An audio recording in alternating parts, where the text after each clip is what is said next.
Praise the lord.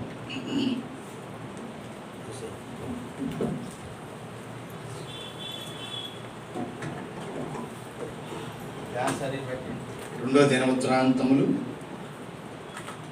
33వ అధ్యాయం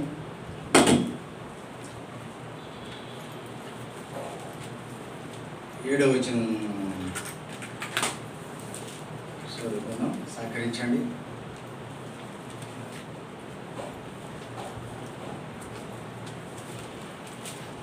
రెండో దినవృత్తాంతంలో 33వ అధ్యాయం 7వ వచనం.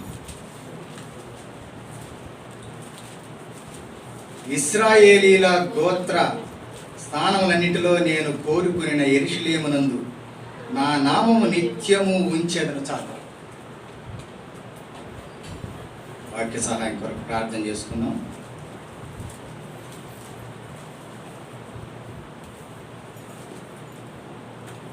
ప్రేమ నమ్మకం గల పనులు తండ్రి,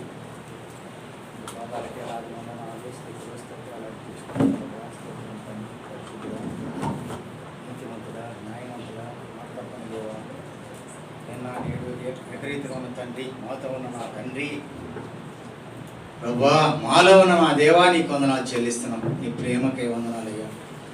లేనికి లేని వాడిని ప్రభా, నేను ఏ పాటి వాడిని నా తండ్రి, నీకు వందనాలు నాయన. నిలువుటకు యోగ్యుడినే కాను, ఈ స్థలం అందు నిలువుటకు నేను యోగ్యుడినే కాను ప్రభా. కనికరించండి ప్రభా. నీ భారమైన ప్రేమతో ప్రేమించి నీ సన్నిధిలో నిలిపిన నిదానానికి వందనాలు చెల్లిస్తాను ప్రభా. తండ్రి, వాక్యం వివరించుటకు జ్ఞానము లేనివాడు ప్రభా. ఇక్కడ కూర్చున్న నీ బిడ్డలందరూ కూడా ఆయన నాకన్నా జ్ఞానవంతులు, తెలివి కలిగిన వారు అయినప్పటికీ ఆయన నన్ను నీ ప్రేమ చేత నింపు. ఈ ఇచ్చిన యోగ్యత అర్హతను బట్టి ఉందనా బిడ్డలకు వాక్యం వివరించడానికి జ్ఞానం దయచి సాయం చేయి ప్రభా. గొప్ప దేవుడు నాతో ఉన్నామని, నాతో ఉండి నాలో ఉండి మాట్లాడుతున్నామని నమ్ముతూ ప్రభా వందనాలు చెల్లిస్తూ యేసు ప్రభు నాలు అడిగి వెళ్ళిన పరలోక తండ్రి, ఆమేన్.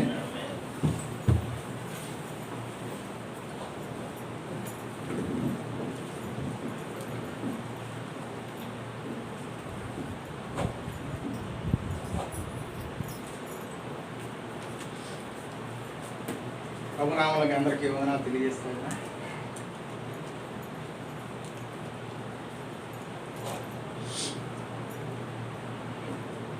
ఈ దినము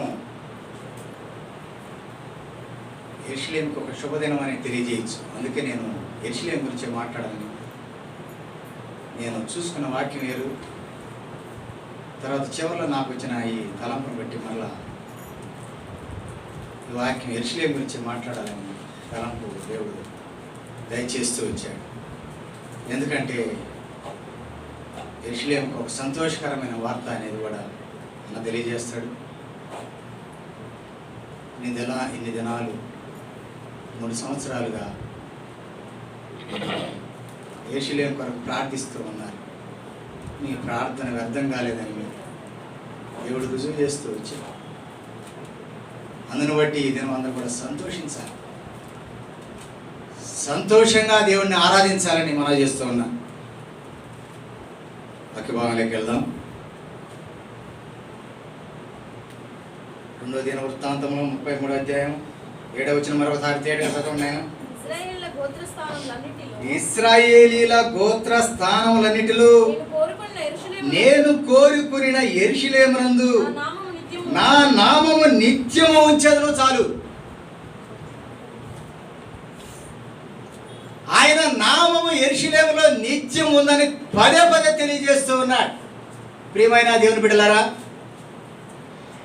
ఆయన ఉద్దేశమైనది యెరూషలేములో మనం నివసించుట. ఆయన సంకల్పము మనల్ని తీసుకురావడం, ఆయన ఉద్దేశము. ఈ సన్నిధిలో ఆయన మనల్ని ఉంచడం కూడా ఆయన ఉద్దేశమే. యెరూషలేము అనగా ఒక రాజ్యమని, ఆ రాజ్యంలో ఒక్క మందిరం నిర్మించాలని ఒక ఆలోచన దేవుడు దావీదు పుట్టించినప్పుడు, దావీదుకి ఆ ఆలోచన కలిగినప్పుడు, దావీదు యెరూషలేములో ఒక మందిరం కడతానన్నప్పుడు దేవుడు నువ్వు కాదు నీ కుమారుడు కడతాడు అన్నాడు. ప్రియమైన దేవుని బిడ్డలారా, అలాగనే యెరూషలేములో ఒక మందిరం నిర్మించబడుతూ వచ్చింది. ప్రియమైన దేవుని బిడ్డలారా, మనం కూడా మందిరం లేక, స్థలము లేక, మనం ఉన్నప్పుడు, దేవునికి మొర పెట్టినప్పుడు, యెరూషలేము మొర ఆలకించినప్పుడు దేవుడు ఒక చక్కని స్థలాన్ని మనకు ఏర్పాటు చేశాడు. ప్రియమైన దేవుని బిడ్డలారా, ఎంతో సంతోషకరమైన వార్త నిన్న దినమనే మేము రావడం జరిగింది, మాట్లాడడం జరిగింది, ఇవ్వడం జరిగింది, అన్నీ కూడా జరిగిపోయింది. అది నాకెంతో సంతోషం. ఇదేమని ఆనందంగా మందిరంలో వాక్యం చెప్పాలని నేను అనుకోలేదు, కానీ అది ఒక దేవుని తలంపు, దేవుని ఉద్దేశం అనుకుంటున్నాను. నేను ఒక సబ్జెక్ట్ మీద నేను ప్రిపేర్ అయినప్పుడు తర్వాత దేవుడు ఈ తలంపించి మళ్ళా దీంతో మాట్లాడాలని నాకు తలంపిస్తూ వచ్చాడు. ప్రియమైన దేవుని బిడ్డలారా, దేవుని ఉద్దేశమే మనం బయటకు రావడం కూడా దేవుని ఉద్దేశం. యెరూషలేములో ఉండడం ఆయన ఉద్దేశం, యెరూషలేములో ఆయన ఆరాధించడం ఆయన ఉద్దేశం, యెరూషలేములో ఆయన ఘనపరిచి ఆయన పూజించి మయంపరచడం ఆయన ఉద్దేశం. అందుకే ఆయన సంకల్పం మనం రావడమే ఉద్దేశం. అందుకే ప్రియమైన దేవుని బిడ్డలారా, యెరూషలేముని విడనాడకూడదు ఎవరు కూడా. ప్రియమైన దేవుని బిడ్డలారా, దేవుడు తెలియజేస్తూ ఉన్నాడు. యెరూషలేము గురించి అనేకమైనటువంటి సందర్భాలు తెలియజేస్తూ వచ్చాడు. ఆ సందర్భాలు తెలియజేస్తున్నాం. కీర్తనల గ్రంథం చూద్దారండి, 102 తీయండి.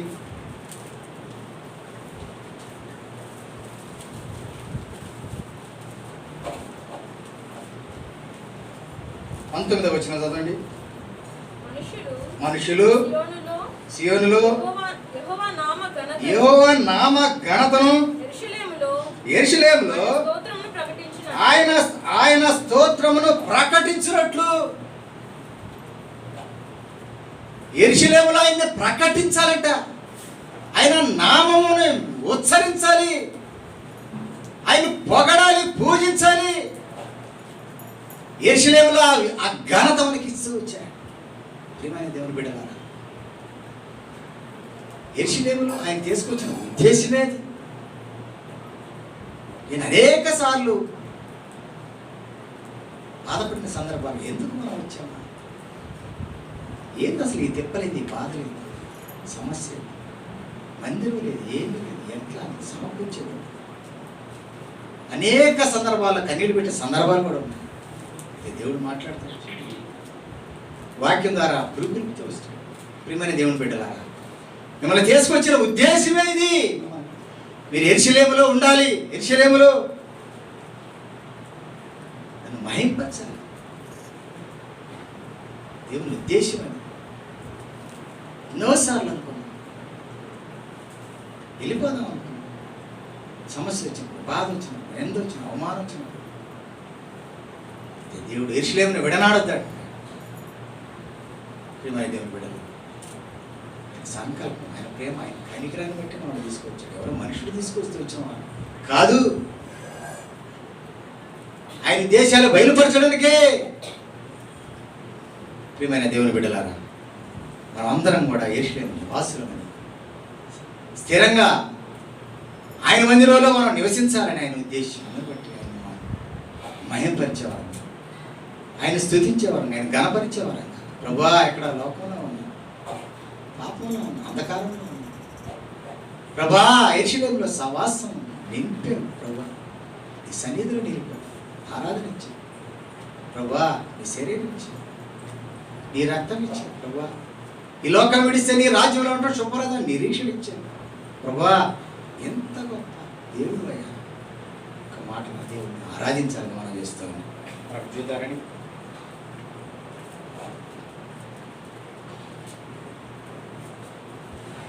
యెషయా గ్రంథం 4వ అధ్యాయం 3వ వచనం.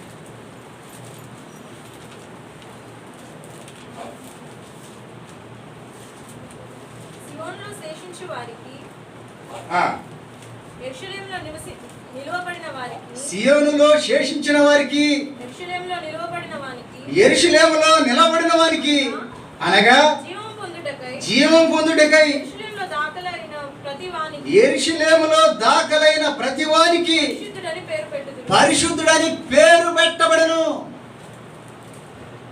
యెరూషలేములో నీ పేరు లిఖించబడింది. జీవంతో నింపబడిన వారు, పరిశుద్ధులుగా తీర్చబడిన వారు, ఆయన రక్తంలో కడగబడిన వారు ప్రియమైన దేవుని బిడ్డలారా, యెరూషలేములో దేవుడు మనకి ఇవన్నీ అనుగ్రహిస్తూ వచ్చాడు. మళ్ళా చదవనేనా? సియోనులో శేషించిన వారికి, యెరూషలేములో నిలువబడిన వానికి, యెరూషలేములో నిలవబడిన వారికి, స్థిరంగా నిలబడిన వారికి. చదవనేనా? అనగా జీవము పొందుటకై యెరూషలేములో దాఖలైన ప్రతి వానికి పరిశుద్ధుడని పేరు పెట్టబడింది. నీ పేరు ఇక్కడ లిఖించబడింది. గ్రంథములో రాయబడినట్టుగా ఆ పరిశుద్ధ గ్రంథములో, ఆ గ్రంథంలో నీ పేరు ఉందా లేదని తెలియపరిచినప్పుడు మన పేరు రాయబడినట్టుగా యెరూషలేములో నీ పేరు స్థిరపరచబడింది. జీవం ఇస్తూ వచ్చాడు, మనలో జీవం నింపుతూ వచ్చాడు. ప్రభువైన యేసుక్రీస్తు వారు మానవునిగా రూపింపబడినప్పుడు, మనల్ని రూపింపజేసినప్పుడు గాధ జలముల నుండి తీయబడిన మన్నుతో ఈ మానవుని సృష్టిస్తూ వచ్చాడు. దీనిలో జీవం పోస్తూ వచ్చాడు. జీవవాయువు ఓదగా నీవు నరుడు జీవాత్మ ఆయనని సెలవిస్తూ వచ్చాడు. ఆ జీవం మనల్ని నింపుతూ వచ్చాడు. ఏమైనా దేవుని బిడ్డలారా, అంత మాత్రమే కాదు, ఇక్కడ మనకు స్థిరం రికార్డ్, ఆయన మన పేరుని లిఖిస్తూ వచ్చాడు, పరిశుద్ధపరుస్తూ వచ్చాడు. భక్తులు లోకంలో ఉన్నవారిని, చెడిపోయిన వారిని, అంధకారంలో ఉన్నవారిని అయితే ఆయన పేరు పెట్టి పిలిచాడు. బిడా, నేను నిన్ను ఎరిగేనయ్యా, నా రక్తంతో నేను కడిగి పవిత్రపరిచి పరిశుద్ధుడు చేశాను. నువ్వు నా సన్నిధిలో జీవం కలిగి ఆయన ఆరాధించావు. ప్రేమని దేవుని బిడ్డలారా, గొప్ప దేవుడు మనం నీ సన్నిధిలో ఉంచుతూ వచ్చాడు, జీవం ఇచ్చాడు, పరిశుద్ధుడిగా చేశాడు. అందులో బట్టి మనం ఆయన ఆరాధించేవారం ఉండాలని మూడో మాటగా తెలియజేస్తూ ఉన్నాను. వాక్యం చూద్దారండి. ఎఫెసీకి రాసిన పత్రిక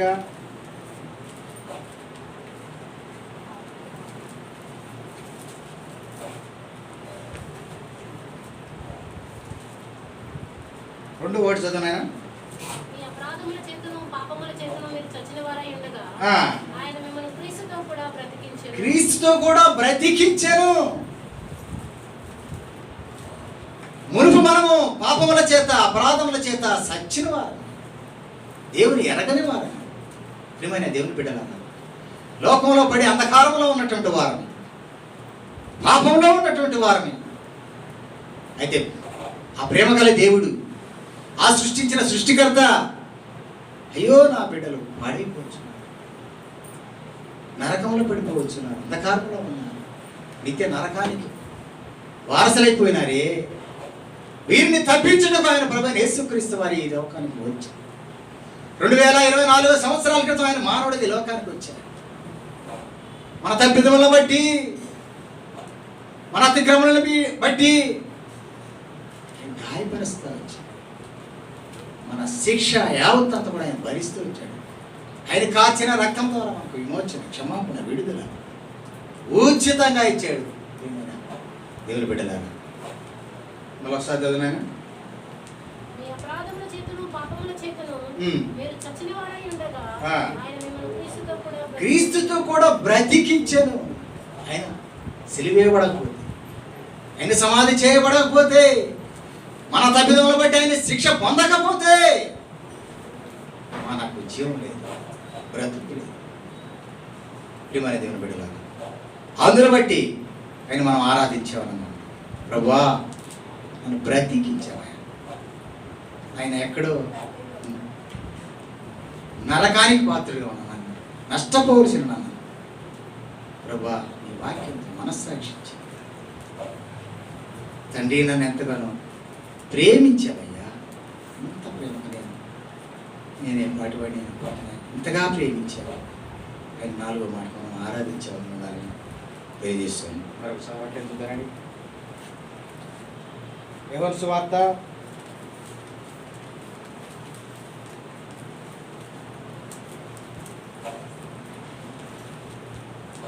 14వ అధ్యాయం 14:6 వచ్చిన చదవమా. యేసు నేనే మార్గమును సత్యమును జీవమును, నా ద్వారానే తప్ప ఎవడను తండ్రి వద్దకి రాడు. ఖండితంగా చెప్పిన మాట. నేనే మార్గమును, నేనే సత్యమును, నేనే జీవమును, నా ద్వారానే తప్ప ఎవరినో పరలోకం రాదు. ఖండితమైన మాట. అది భూలోకంలో ఎవరైనా చెప్పగలిగారా?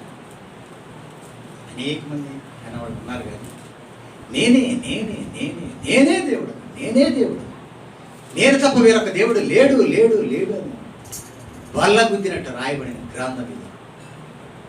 ప్రియమైన దేవుని బిడ్డలారా, ఆయనే మార్గం, ఆయనే సత్యం, ఆయనే జీవం. ఆ జీవం మనం నింపుతూ వచ్చాడు. ప్రియమైన దేవుని బిడ్డలారా, ఇంకో మాట, దానిపైన మాట కూడా ఒకటి చూద్దాం సందర్భం కానీ మాట గుర్తు చేసుకున్నాం. 14:2 చదవండి. నా తండ్రి ఇంట అనేక నివాసములు కలవు, లేని ఎడల మీతో చెప్పుదును, మీకు స్థలము సిద్ధపరచ వెళ్ళుచున్నాను. నేను వెళ్ళి మీకు స్థలము సిద్ధపరచిన ఎడల నేనుండు స్థలంలో మీరును ఉండులాగున మరలా వచ్చి మిమ్మల్ని తీసుకుని పోదును. ప్రభువైన యేసుక్రీస్తు వారు వచ్చారు. మన పాపముల నిమిత్తం ఆయన సిలువేయబడ్డాడు, సమాధి చేయబడ్డాడు. ఆయన దేవుడని రుజువు చేసుకున్నాడు. 3వ నాడు మృత్యుంజయుడిగా లేచాడు. తండ్రి కుడిపార్శ్వన ఆసీనుడై ఉన్నాడు. అయితే ప్రియులారా, మానవుని ఆయుష్షు 70 సంవత్సరాలు లేదా 80 సంవత్సరములే. ఆ తర్వాత ఏ మానవుడైనా ఈ లోకాన్ని విడిచి వెళ్ళిపోవాల్సిందే. నేను ఉండటానికి వీల్లేదు, ఎవ్వడు కూడా ఉండడానికి వీల్లేదు. నేనుంటానని ఎవ్వడు చెప్పలేడు, అంబానీ కూడా చెప్పలేడు. దేవుని నిర్ణయం చొప్పున వెళ్ళిపోవాల్సింది. అయితే ఏంది నీ పరిస్థితి? నేనే మార్గం, నేనే సత్యం, నా ద్వారానే రావాలి మీరు పరలోకంలోకి. దేవుడు సెలవిస్తూ ఉన్నాడు. నా తండ్రి అంటే అనేక, నేను పరలోకంలో ఉన్నాను, మీ కొరకు స్థలము సిద్ధపరుస్తూ ఉన్నాను, నేను వస్తా, మీరు సిద్ధంగా ఉండండి, నేను తీసుకెళ్తా. సిద్ధపడిన వారికి ప్రియమైన దేవుని బిడ్డలారా, ఆయన వద్ద ఉండేటకు మాకు ఆయన ఎంతో ప్రేమ కలిగిన దేవుడు. మనల్ని ఆయనతో ఉంచుకోవాలని, ఆయనతో ఉండాలని, ఆయన ఎంతో సంతోషించాలని ఆయన ఎంతో ఆశ కలిగిన దేవుడు అన్నాడు. ప్రియమైన దేవుని బిడ్డలారా, రెడీ చూద్దారని ఇంకా ఏషియా 49 చూడమ్మా. ఏషియా గ్రంథము 40వ అధ్యాయం 9వ వచనం.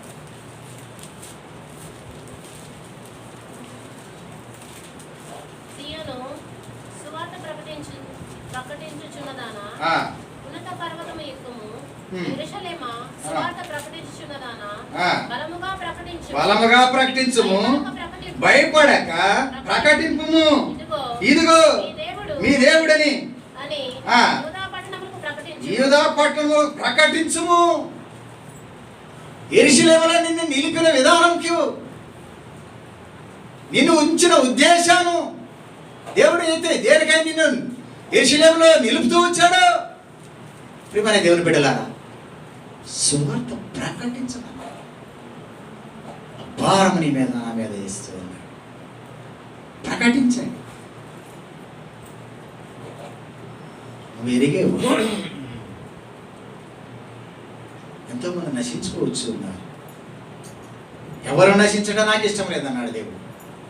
అందరూ సృష్టించిన వాడని నేనే, సమస్తమును కలిగి చేసిన వాడని నేనే, భూమి ఆకాశములను సృజించిన వాడు నేనే, సముద్రములను వాటి స్థలములో వాటిని నిలిపిన వాడని నేనే. అయితే మానవులు తెలుసుకోలేకపోతున్నారు. అందుకే తెలియపరచండి, సువార్త ప్రకటించిన ఆ భారం యెరూషలేము మీద మోపబడి ఉందన్నాడు. మళ్ళా చదువు ప్రభా పాపా.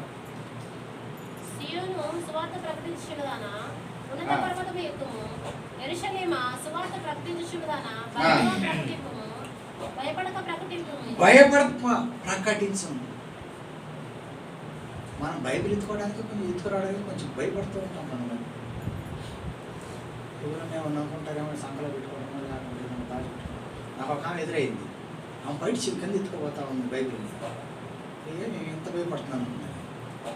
నేను అన్నోళ్ళ కోసం 9:30కి అయిపోయిన టైం అయింది, సర్రా వెళ్తూ ఉన్నాను. ఆ డౌన్ అటు దిగాను. కానీ ఒక ఆమె బైబిల్ ఎత్తుకుపోతా ఉంది. బయట చికెన్ పెట్టుకున్నాను. నేను ఎంత భయపడిపోతా ఉన్నాను.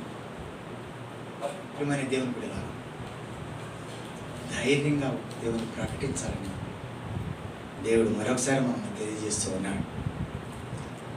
నెల్లూరులో ధైర్యంగా ప్రకటించేది యెరూషలేమే. దేవుని మహిమ కలుగునుగా. పెద్ద పెద్ద మందిరాలు ఉన్నాయి, కానీ మనకన్నా తెలివి గల వాళ్ళు ఉన్నారు, మనకన్నా బలము గల వాళ్ళు ఉన్నారు. కానీ ఈ చిన్న సంఘానికి దేవుడు ఇచ్చిన గొప్ప తరుణం యెరూషలేము సువార్త ప్రకటించటంలో ముందుంది నెల్లూరులో. ఆ ఘనత యెరూషలేముకేనని తెలియజేస్తూ ఉన్నాను.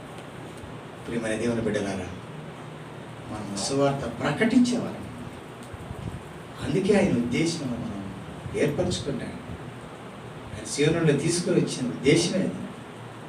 ప్రియమైన వారులారా, ఆయనకు లోబడే వారంగా, ఆయనకు విధేయులంగా ఆయన ప్రకటించేవాళ్ళం అన్నారని దేవుడు సెలవిస్తూ ఉన్నాడు.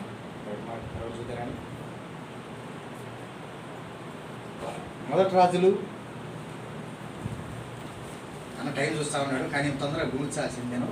కానీ ఇంకొక 2 చూసిన త్వరగా ముగిస్తాం. మొదటి రాజులు 8వ అధ్యాయం ఒకటి వచ్చిన చదువునైనా త్వరగా, ఎందుకంటే సమయం ఉంది, ప్రకటించాల్సిన విషయాలు కూడా ఉన్నాయి. అందుకే అన్నకు సమయం ఇచ్చేస్తాం. అప్పుడు సీయోనును దావీదుపురంలో నుండి యెహోవా నిబంధన మందసమును పైకి తీసుకొని వచ్చుటకు యెరూషలేములో నుండి రాజైన సొలొమోను ఇశ్రాయేలీయుల పెద్దలను గోత్ర ప్రధానులను అనగా ఇశ్రాయేలీయుల పితరుల కుటుంబాల పెద్దలను తన యొద్దకు సమకూర్చెను. దేవుడి ఉద్దేశము సమకూర్చుండని సెలవిస్తూ ఉన్నాడు. మనం ఇంకా 10 మందిని సమకూర్చాలి. సొలొమోనే సమకూర్చాట పెద్దలను, పిల్లలను, కుటుంబాలు. యెరూషలేములో మీరు సమకూర్చండి అంటున్నాడు, తెలియజేస్తూ ఉన్నారు. ప్రియమైన దేవుని బిడ్డలారా, ఇది ఒక భారంతో కూడిన పని. ప్రతి ఒక్కరూ యెరూషలేముకి చేర్చుకోవాలి. అయ్యా, యెరూషలేము ప్రార్థన మందిరం తీరండి,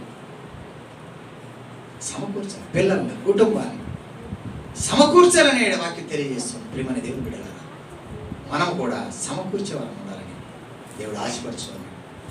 మరొకసారి ఇంకో వాక్యం చూద్దారండి, తర్వాత మూవ్ చేస్తాను. ఇర్మీయా గ్రంథం చూద్దారండి.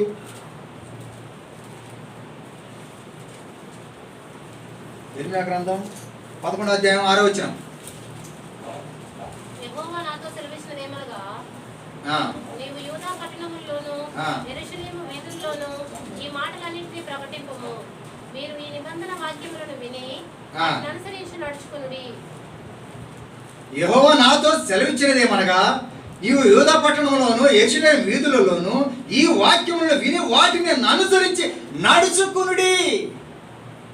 వాక్యమును అనుసరించాలంట, వాక్యానుసారంగా నడుచుకోవాలని సెలవిస్తూ ఉన్నాడు. ప్రియమైన దేవుని బిడ్డలారా, వాక్యం తెలిసిన వారిని నేను లోబడటం లేదు, దేవునికి లోబడటం లేదు. ప్రతి చిన్నదాన్ని కలుగుతాం, ప్రతి సమస్యని ముందు పెడతాం. దేవుని కొరకు ఓర్చుకోవాలని సెలవిస్తూ ఉన్నాడు. ప్రియమైన దేవుని బిడ్డలారా, అలా ఉండాలని దేవుడు సెలవిస్తూ ఉన్నాడు. ప్రియమైన దేవుని బిడ్డలారా, మరొక వాక్యం చూద్దారండి, నువ్వు చేస్తాను త్వరగా. కీర్తన గ్రంథం 122:6 చూద్దామా? చేస్తాను, సమయం ఇచ్చేస్తాను. యెరూషలేము యొక్క క్షేమం కొరకు ప్రార్థన చేయుడి. యెరూషలేమా, నిన్ను ప్రేమించే వారు వర్ధిల్లుదురు.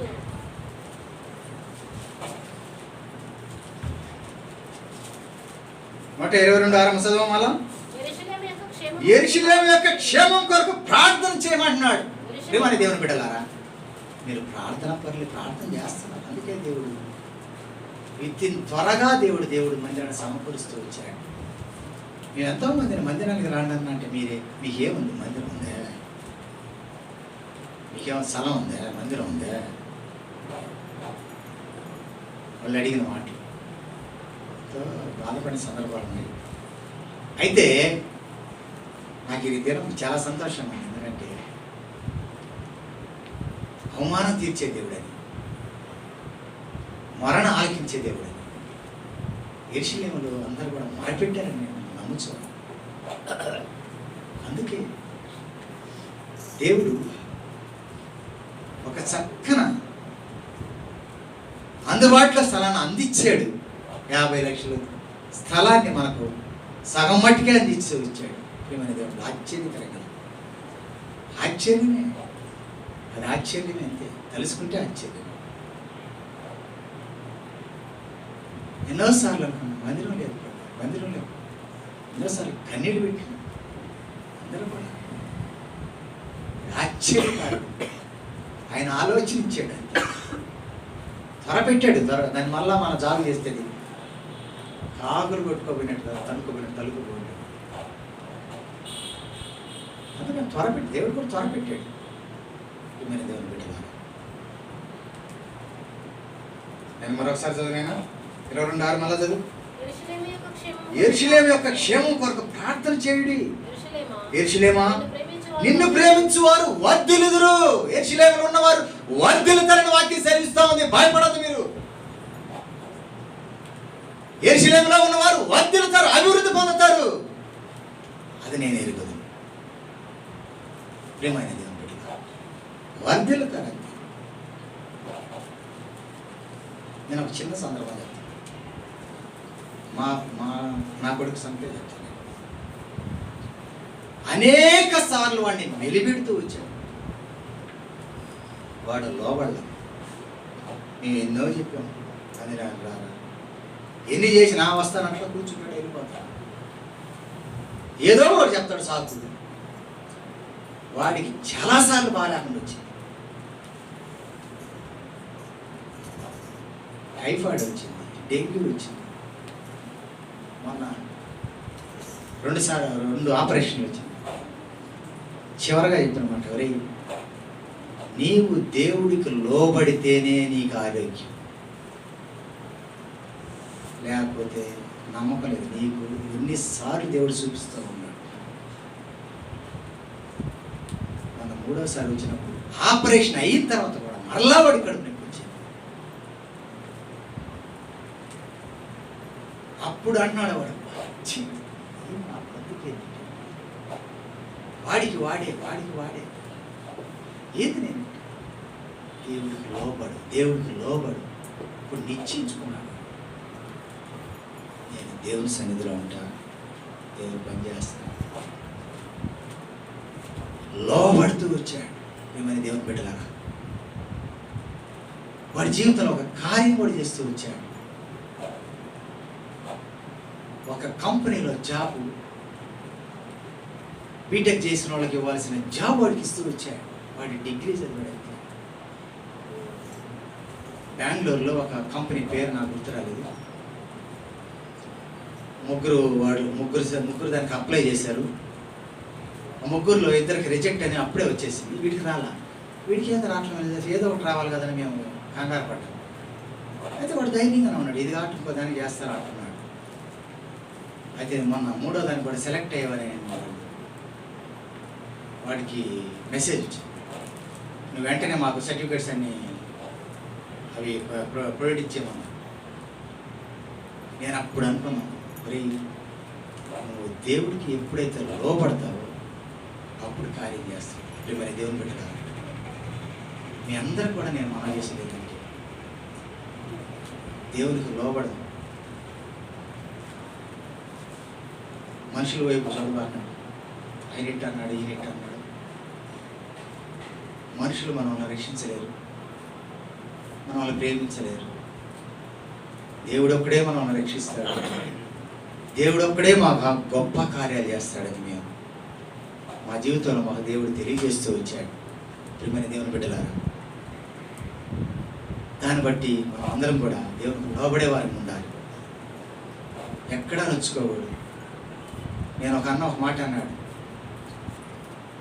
దేవుని మీద కోపం వచ్చినా, మందిరం మీద కోపం వచ్చినా నాకు ఆశ్చర్యం వేసింది అన్నమాట. దేవుని మందిరం చుట్టూ 3 చుట్లు తిరిగేసి మళ్ళీ మందిరంలో వచ్చి కూర్చోవాలి. మనం ఎక్కడ మనం అలిగి కూర్చోడానికి లేదన్నాడు. నాకు వెళ్ళి సంతోషం వేసింది అన్నమాట.